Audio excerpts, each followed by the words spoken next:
Hey guys, Mad Scientist here, a channel so new to YouTube that I didn't have the sound recording system on. After checking to see if I can get my microphone to work until after I recorded everything for this video the first time around. While I'm at it, a small update on equipment. In the last week, I bought myself a microphone, a secondary wireless keyboard, and a wireless mouse. I still need to download a program for the microphone, so I won't be using it just yet, but I'll definitely be playing games within the next few weeks. Anyway, back to the science of RWBY. This is hopefully going to be my second last video on the science of RWBY. Last video I explained the applied force of Yang versus Watermelon Hammer and the resultant force of the incident. Today I'm solving the second scene, which I named the robot headbutt scene. It's Paladin vs Yang, and we know who wins if you have watched RWBY Volume 2, Chapter 4. But how strong was that punch from Yang? The robot headbutt scene shows Roman Torchwick in the Paladin prototype jumping backwards with Yang receiving the full brunt of the impact. When the robot finally stops, it has smashed through 3.5 pillars. Roman follows up the reverse headbutt with a robotic punch through the rest of the 4th pillar.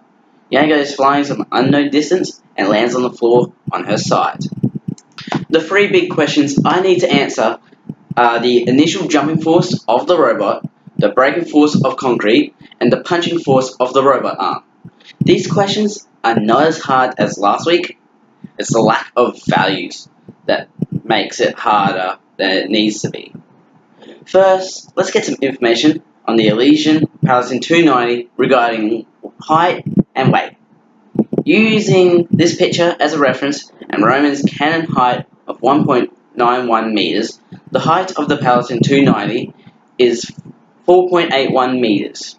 Now, to find the weight of the Paladin 290, it's the return of the BMI equation from the last video. If you didn't watch my last RWBY video, the BMI equation is the weight of a person in kilograms divided by the squared height of a person in meters.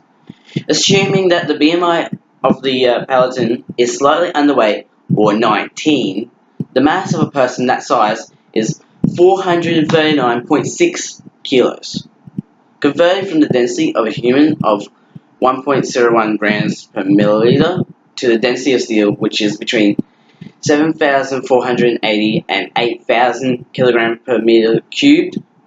Let's say for the worst, it's 8,000 for this situation. The Paladin weighs in at 18,380 kilos. This is where the math gets difficult. Today, I need to bring a new equation into the fray, the impulse equation, where F equals the force in newtons, V equals the speed after the second pillar smash, U equals the speed before the second pillar, and T equals the length of time to change from speed V to speed U. The second pillar is the focal point of this mystery, as I can extract a time for before and after the second pillar. However, it's harder to find the distance between each of the pillars. So I talked to someone that knows about construction and architecture, and he said that products like windows and especially concrete pillars are mostly measured in increments of 300 millimeters. Assuming of Yang's height of 1.73 meters, the pillar is 900 by 900 millimeters, and the distance between the first and second pillars is 3,900 millimeters. For the purpose of this video, let's say the distance between the second and third pillars is the same. The time between the first and second pillars and second and third pillars are respectively 4 frames and 5 frames. Finding speed V and U by distance divided by time, V equals 23.4 meters per second and U equals 29.25 meters per second. Using the equation I mentioned earlier, T equals 1 frame and M equals 18,380. The braking force of the concrete pillar comes out to be 3.2 million newtons of force. This is also the reduction of force between before and after the destruction of the second pillar for the Paladin. Since at least 3.5 pillars are smashed, the total force is 11.2 million newtons. Yang is riding on the robot like a giant mechanical bull. So let's say she's part of the weight of the peloton. The force Yang would experience from each pillar is about 1.2 million newtons, which for all the pillars is 4 million newtons. Doing all the additions and subtractions across all pillars and the robot, the total force Yang experiences is 26.8 million newtons of force. And I have even focused on the punch afterwards, which is putting in at least 1.6 million newtons of force plus the extra force to send her flying.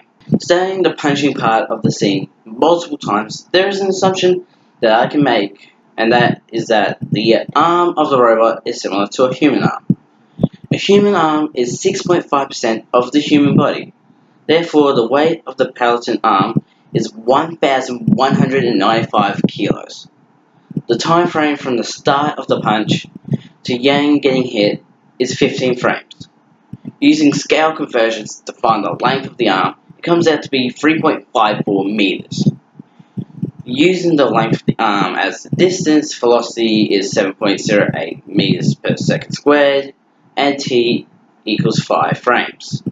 Finally, using the impulse equation yet again, the force of the punch is 50,760 newtons. That doesn't add up with what I need to find to even break the pillar. There are two possible reasons why the answer I got is wrong. One, the length of the arm might not be the distance I need to work with, and two, hydraulics. But to save you guys from trouble of me talking about hydraulics and save myself from a mega headache, I might leave that alone, along with Yang's punching and shotgun gauntlet power.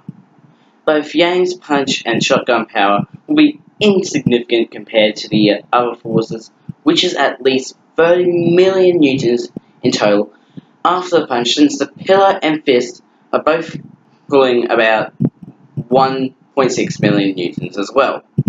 Guess a watermelon hammer is not that strong as a peloton, although there wasn't much of a competition. If you enjoyed this video, destroy the subscribe button with a giant robot. Keep up the force and destroy the notification and like buttons in a similar fashion. If you have your own theories, send them in to me. Also, if you saw my Final Destination theory, you heard this song snippet at the end of the video, and today I decided to reveal the name of the game that I'll be playing soon. It's called Doki Doki Literature Club, a dating sim gone wrong. I'm looking forward to playing it, and you guys getting to watch me play it. Mad Scientist out!